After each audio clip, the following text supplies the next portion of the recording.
Are you curious about how to create wealth by real estate investing? Well, this show is for you. We are going to share 5 investment strategies that you don't want to miss. And today is your day. Let's go.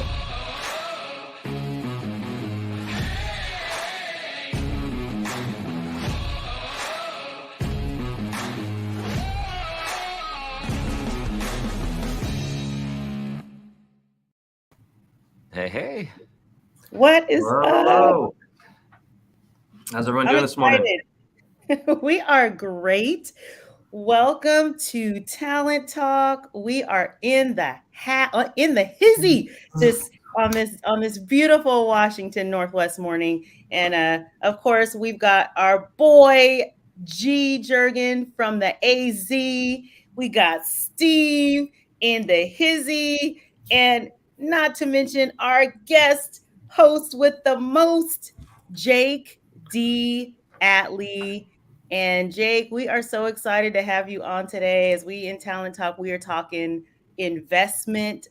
You are our investment guru from our Talent Talk family, and Jake, we're gonna dive a little bit, not scuba dive, but we gonna get some snorkeling going on Yeah, here scratch the about some surface. yes, No. yes. So you know what?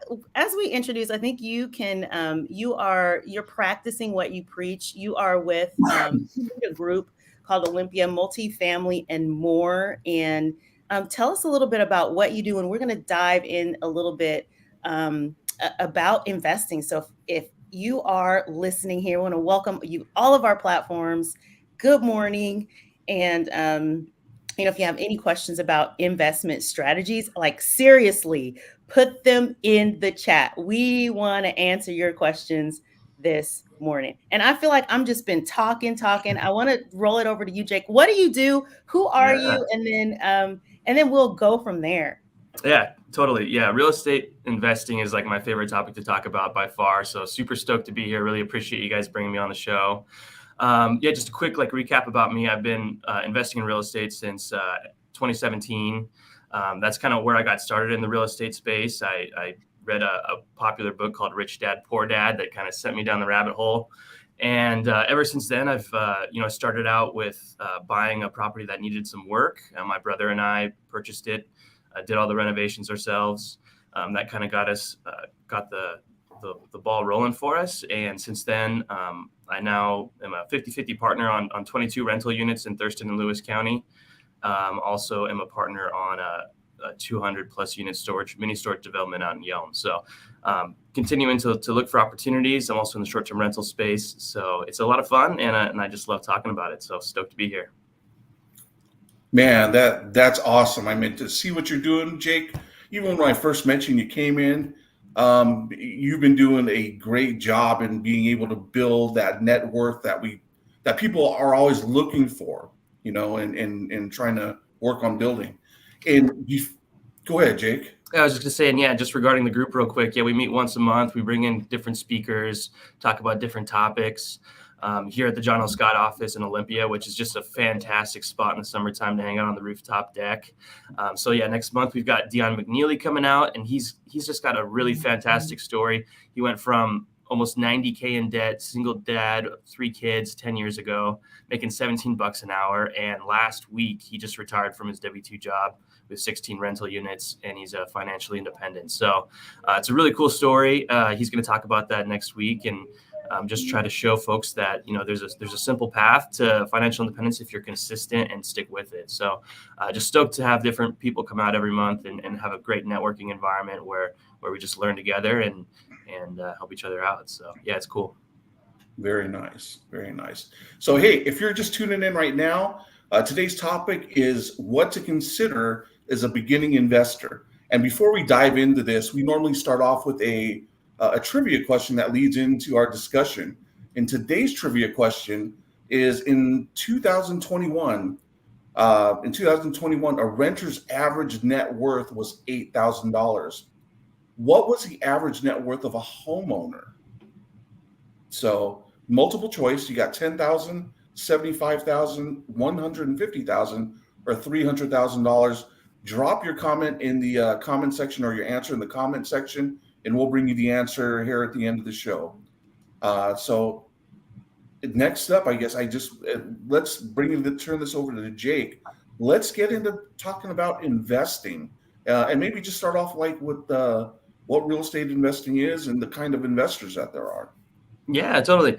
So it is a really deep topic, and I can tend to get way too in the weeds on it sometimes. So I'm going to try to rein me in if I start getting down a rabbit hole. But real estate investing, I think, is one of the best tools that anyone can utilize to build generational wealth for themselves and their future family or their current family.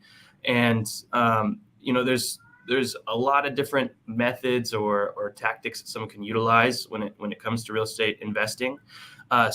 But today we're just going to try to hone in on maybe the average Joe starting, making a decent income, starting from zero, that wants to start with like a single family house. Like what different types of investment strategies could someone deploy when it comes to a single family house?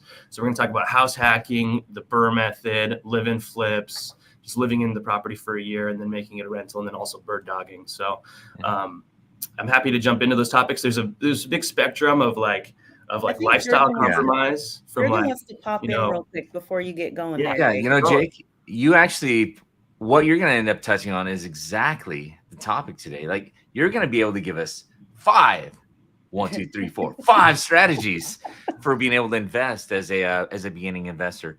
But just setting the stage on that, sure. Some of the questions people might have is, what is investing? And in real estate, it might be residential real estate, commercial, industrial, or even land use, such as what you're doing with the storage units. I mean, so many things you can do there. Sure.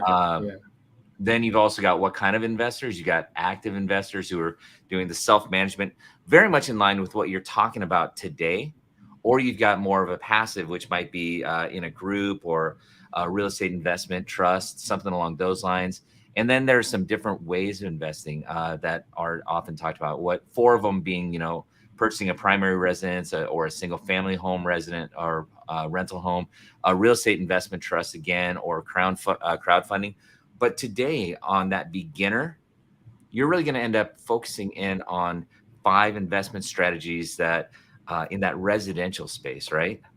Yeah, I guess I was so eager to get to the topic. So everything you mentioned, there's like a wide variety of different avenues you can go down. But this is probably one of the more common ones that someone just getting started is, it's probably the lower barrier to entry. So we're going to talk about like the most common path that folks tend to take, and it's pretty proven and good way to go for most folks as well. So yeah, awesome.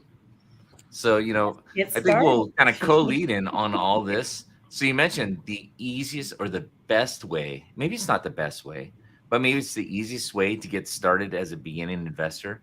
So you've got 5 of them. What would be the number one way to get started? Yeah. So like as I was starting to get into, there's a spectrum from like lifestyle compromise, like how much am I willing to give up to accelerate the growth of my income or my passive income, or there's definitely a spectrum as far as how much you're willing to sacrifice in the short term for long-term benefits. So I'm going to kind of go from like the most compromised to like the easiest, but might also take you the longest.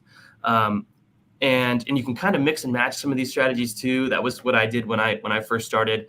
And the first one is house hacking, and that's kind of a term that has been used in the investment space, and it's essentially just using your primary residence and as like a hybrid investment. So that's also on a spectrum anywhere from what we're talking about today, like owning a single family home and renting out the bedrooms. That can work for some people and might not work for others, but that can be a really aggressive way to aggressively improve your savings rate. If you were spending $1,000 a month on a mortgage or on rent, and then you bought a 4-bedroom house and rented out 3 bedrooms, and all of a sudden you went to paying $0 for rent, or maybe even pocketing $500 a month or something like that. That's $1,000, $1,500 swing in your savings rate every month. So House hacking can be anything from, like I said, renting out individual bedrooms to living in a duplex and renting out the other unit, to also to living in a single family house that has a detached accessory dwelling unit or mother-in-law suite, which is probably the least invasive. So there's a spectrum on house hacking, but it's just an amazing way for someone to first get started, especially if you've got little money down, because you can utilize a primary occupant loan, like a 3.5% FHA loan or 5% conventional loan, or even a 0% USDA or VA loan if you have that option. So it's a way to get into an investment property essentially with primary homeowner loan products, and again, just an amazing way to start getting into real estate, getting those training wheels so you can kind of learn how to be a landlord. And that's a fantastic way for sure. It sounds actually like a great way to start, but what are some of the things you have to be aware of if you do something like that? If you house hack, what do you have to do to make sure that you do it the right way, or you do it, I don't know if you'd call it safely, or what are some considerations you should take into account? Yeah, I mean, you definitely, when I talk to people about getting into real estate investing as like a buy and hold strategy, where you're essentially, you become a landlord and you're managing your own properties, there's certainly risk associated with that, and you wanna stay up, current with the landlord-tenant laws. A lot of times if you're renting out rooms to a friend or something like that, it's a little bit more of a casual situation, which may or may not be a good thing depending on how that relationship is set up. But there's certainly considerations there. You want some like nightmare situation where you bring a random person in and you didn't vet them out very well, and they have a background or what have you. So there's great services, third-party services to run background checks and those kinds of things. When it comes to the real estate itself, I try to suggest that first-time buyers, investors or just first-time home buyers, look at something maybe 1980s or sooner, just because there can be other deferred maintenance issues or problems that maybe they don't have a big reserves for to consider. When it comes to the house hacking component, I really recommend you look at 4-bedroom houses or even 5-bedroom houses, because the price difference between a 3 and 4-bedroom house compared to the rent difference between a 3 and 4-bedroom house for rent, the ratios make it so the additional costs that you're paying for the 4-bedroom house, it ends up being a better investment with the rental income you could bring in with the 4+ bedrooms. I also tend to suggest, if you want to be maybe to avoid like septics and well systems. I think that's something early on in my investment career. I just like, oh yeah, I mean, hey, I get free water or free sewer, all that stuff. But you got to consider that those things fail. I've had a couple of failed drain fields, I've had well issues in the past with different things. So it's not something, you got to consider that too, for sure. Nice. That's good. I think one of the things when we talk about investing is that there is always going to be some sort of risk. And you mentioned that word risk. There's always going to be some sort of risk involved. And it's just a matter of how much risk you want to take, what level of risk, whether it's a lower risk or a higher risk. And typically on the higher risk, you get more return. On the lower risk might be a little bit less return, right? Right. So house hacking, number 1, using your primary residence. What is number 2?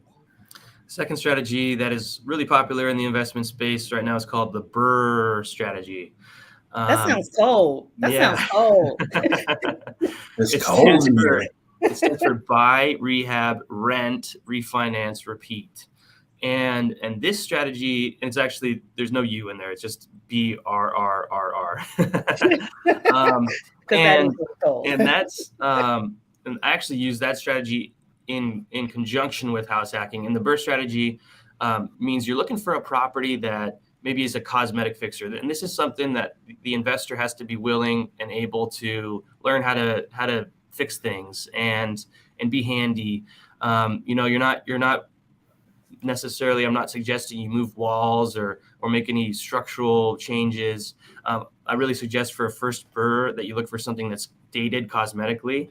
And then you go in there, you hop on YouTube University, or you find your friend or contractor buddy, and you go to work. You get in there, you replace the flooring, you do the paint, you replace cabinets, you replace vanities, light fixtures, outlets, whatever you need to do to kind of modernize the space. And then once you've rehabbed it, you can rent it out.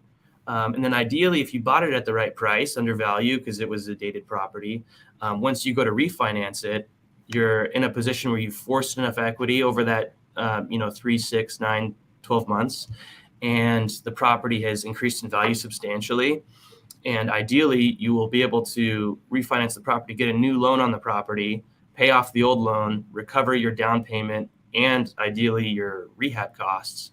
And then you're back at a position where you have just as much money or more than when you started, and you own this property outright, and you're able to go redeploy those funds and just purchase a new one. So this allows people to accelerate their acquisition of real estate dramatically, rather than waiting to save up 20, and that takes 2, 3, 4 years for someone.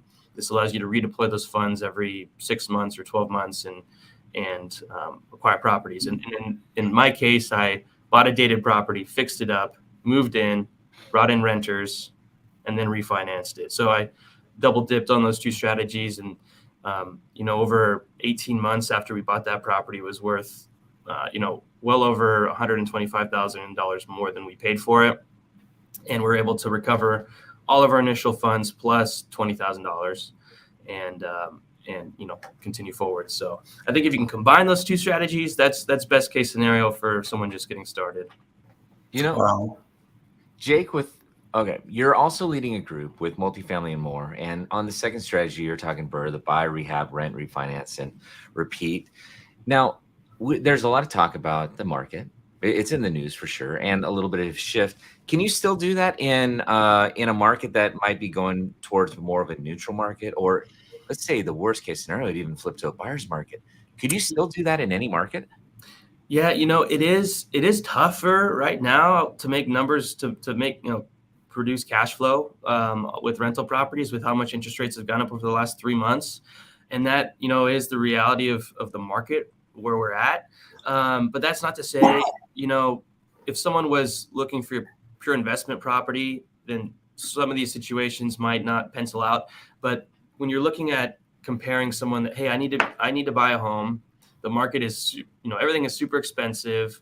I'm looking at either paying a $2,500 a month mortgage, or I'm looking at house hacking and renting out a room or renting out the downstairs of my place as kind of a separate living space, and getting $1,500 and then my monthly cost is only $1,000 a month. So it's at the end of the day, you got to look at how much you're saving and how much of a potential burden you're taking on, and just weigh the risk benefit or the cost benefit.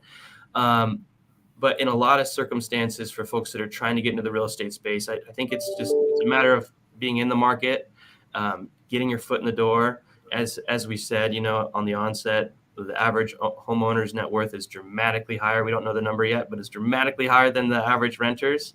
So it's just a matter of getting into the space. And if you can find something that's dated and needs some sweat equity, you're able to insulate yourself a little bit from potential downside, because when you go in there and you force some equity, then you're creating that buffer for if the market were to downturn a bit. You're insulating yourself from potential risk. Absolutely. And you're minimizing your monthly costs by renting out part of the property. So really, it's really a way to insulate yourself from potential market downturn. Nice. Yeah. Just real quick, you mentioned the question. So if anyone is just joining, we want to reiterate what that trivia question is, so you have an opportunity to get an answer in the chat. I think we already have a couple of answers that were in the chat. Mm-hmm. Steve, what is that trivia question again? So in 2021, a renter's average net worth was $8,000. What was the average net worth of a homeowner? Drop your answer in the comment section. 10,000, 75,000. 150,000 or 300,000. And if you're just tuning in, We're talking about what to consider as a beginning investor today. And we have Jake DeAtley. He's running the Olympia, Washington Multifamily and More group. And he's been going over several ways to be able to get into investing. We've talked about house hacking. We've talked about the Burr method. What's the third method, Jake? Yeah, so this one doesn't involve you taking on renters right away, or at all. And this arguably is more of a, I mean, you can call it an investment. I tend to think of flippers as an active job. In this case, though, I think this is a really cool strategy for a homeowner because it allows you to almost have like a part-time job that should probably pay you more than your salary at the end of the day. So this is called a live and flip. And the reason why this is good if you're handy is because you're able to dramatically increase the value of your home. And it's kind of similar in the sense that you're buying it and you're rehabbing the home, but instead of renting it out, you're continuing to live in the home for 2 years. And the reason why you live in the home for 2 years is because you're able to receive a tax exemption on all the profits of the appreciation that you make on the home. So if you move into the property, you fix it up, you increase the value by, let's say a year later, it's worth $60,000 more, or let's say 2 years later, it's worth $100,000 more than you paid for it because of market appreciation and your sweat equity. Then you're able to go around and turn around and sell it. And then normally, if you made $100,000 in profit and it was just a flip, you would need to pay capital gains tax. If it was more than a year, you'd pay 20%. If it was less than a year from a flipper standpoint, you paid their active tax bracket. So the 2-year exemption means that if you've lived in the home for 2 out of the last 5 years, then you have a $250,000 exemption. Your spouse has a $250,000 exemption. So if you're a married couple, you can waive your taxes on up to $500,000 worth of profit appreciation in the property that you made by selling. So that's a really great method where every 2 years, someone could do this for 5 years or 6 or 8 years, every 2 years move, fix it up, sell. And then by the end of that 6 or 8 year period, you could live in a house free and clear and be in a really fantastic position that way too. I tend to suggest that, to buy and hold and fix it up and refinance and rent it out. That's my preferred method, but this is also a great method that a lot of people use. Nice. Go ahead, Dave. No, I was going to say, I think that these, going through these tips are super helpful. And, the first thing that I think about is there's so much more. We could talk all day about this. And again, want to make sure we stay with time because we are getting close to, we have 5 minutes left, you guys. So I know, and we're just over halfway through. So just I'm really excited that this is not it. And Jake, you have really led in, even in our office in this space, and just want to make sure that we reiterate towards the end what you have coming up. So if anyone has questions, they can reach out to you personally or join your group. They can do that on Facebook and all that. So if you can make sure we have time to reiterate that, because I know there are more questions that are going to come about because of this conversation. Cool. Okay, sorry. Sorry. I was actually going to just lead you into point number 4, because we have the 5 investment strategies for a beginning investor, and we had house hacking as number 1. We had the Burr strategy as number 2. Then you just talked about live in and flip for 2 out of the first or 2 out of 5 years to be able to have the tax benefit of the sale. So what is number 4? So this is probably one of the least invasive or time cost tactics that someone can use. It's a super easy, simple method. It's a consistency. And that's just living in the property for a year and then renting it out. And the big benefit of this is that, yes, you have to move every year, which is kind of a drag, but the huge benefit is that you're using that primary homeowner financing. And so you're able to get into a property with 5% down rather than waiting for that 20% or 25% down payment for an investment property. And you're able also to get that better interest rate, lock it in for 30 years. And so this is just a really, really great method for folks that maybe have really intensive schedules and don't want to fix things up and don't want to deal with all the headaches of living in a project and that kind of thing. And so just every year, you just maybe 2 years if you want, you just move in to buy a new property, 5% down, make that savings rate, or continue to focus on that savings, and 5% down. It kind of starts to create an income snowball. After you've purchased 1 or 2 or 3 rental properties, your savings rate continues to increase because you're making cash flow off those rentals. So it continues to accelerate that process too. So pretty quickly after 5 or 10 years, you can look back and all of a sudden you've got a great portfolio. Or you have a job that moves you around a lot. So we have a lot in the military community that end up falling into this almost in a natural state. Yeah. I got one more for you, just a quick one. Okay. So yeah, and that one is strategies. This one I think is underutilized, and it'd be great for someone that has almost no money or very little money but has some time on their hands, and that's just bird dogging, which is essentially connecting with more established investors and folks that have money and that are looking to deploy it but don't have deals to deploy into, and just hitting the streets looking for properties that have deferred maintenance, big lawn, like grass growing tall, looks like it's vacant or abandoned, and then tracking down the homeowner, sending out letters, making calls, getting connected with folks in the space and finding deals for other investors.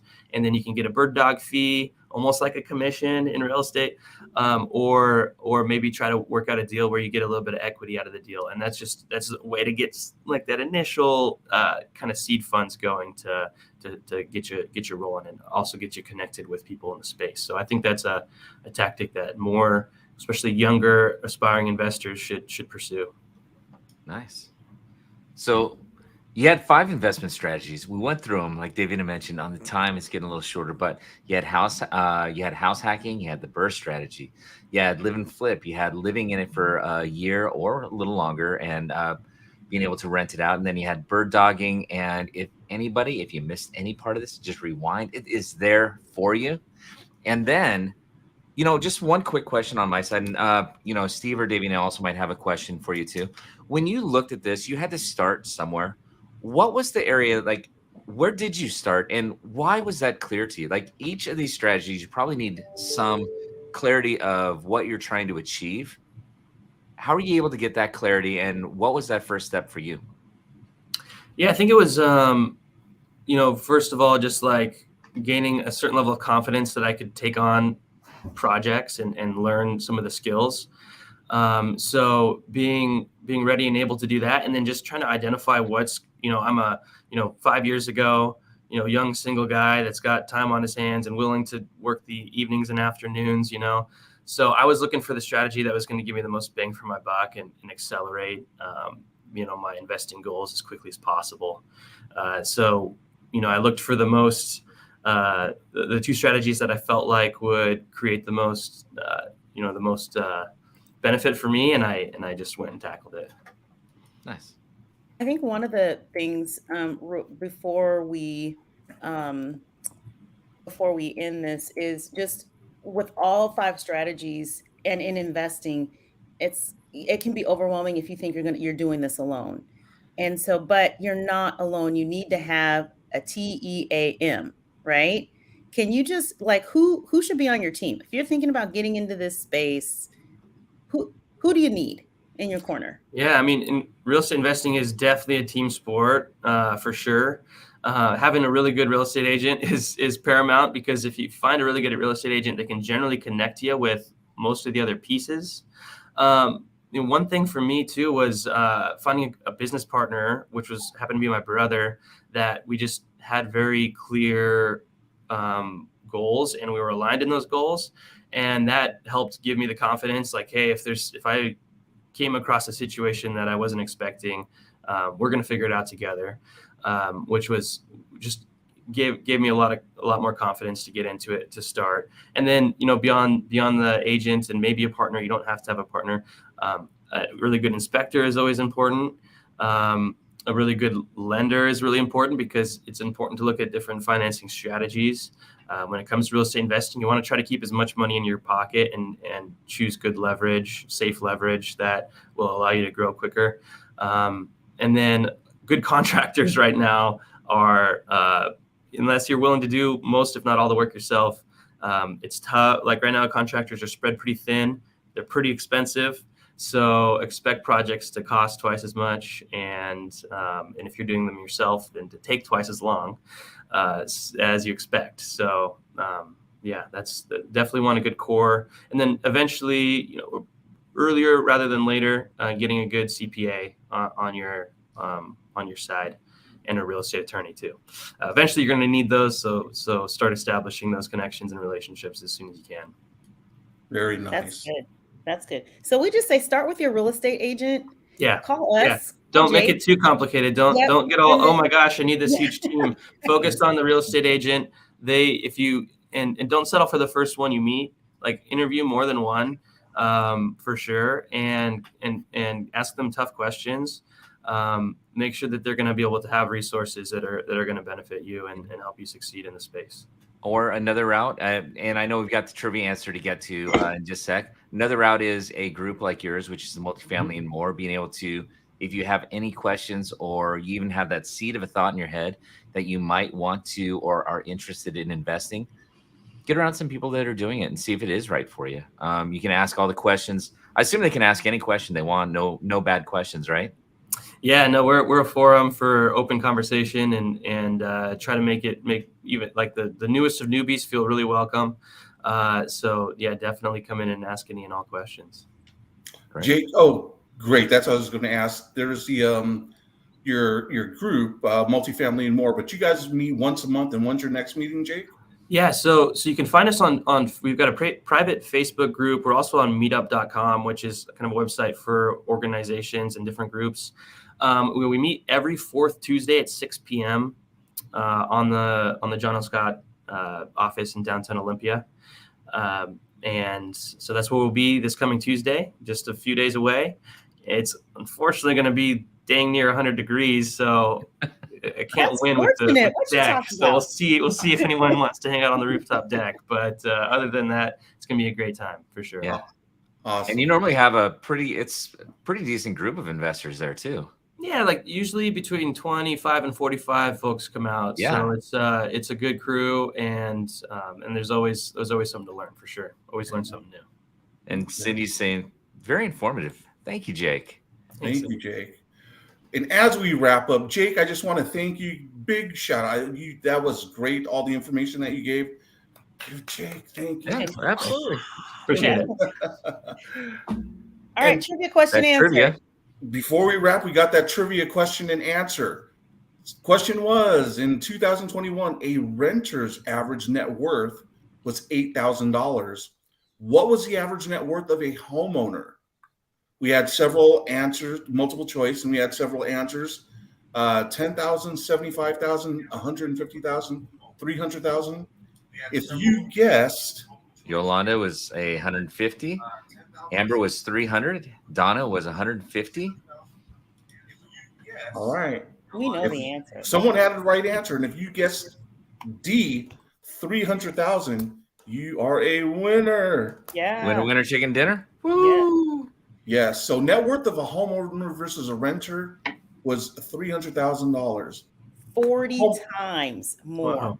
40 times more. Yeah. Yes. So the house has a lot to do with net worth. Yeah. it does. And creating wealth and financial independence definitely through real estate is the way to go. So awesome. Well, Yolanda says, thank you so much, Jake. yes. Thank you, Jake, for joining. This was fun. Yeah, I appreciate you guys. want to talk more. We need to do a part 2, right? Like Let's for do the it. more, like go number 6 through 10, You know what actually might be a fun one, Jake, with your group, having a couple of investors on and almost doing a little roundtable of some of the experiences that you've had in some of the great stories, but also a couple of the horror. That's fun. Like listening to the experiences themselves. I've got some of those for sure. Yeah, some horror stories. Nightmares. Yeah, And no, that'd be scare great. people away, but there always is risk, right? You need to, And it's all okay. there's realities of the business, but I definitely wouldn't change anything I've done up into this point. So that's how you learn. I mean, those make you so much better. And Yolanda also says, yeah, part 2 would be fantastic. It'd be part 2. Some more advanced strategies. Yeah, let's do it. Yes. So all right. It sounds like we got a part 2 in the works. If you like what you see, remember to like, comment, and subscribe to our channel throughout our social media platforms. And before we wrap up, anything else, guys? Yeah, social media platforms. So we've got Facebook, LinkedIn, YouTube, Spotify.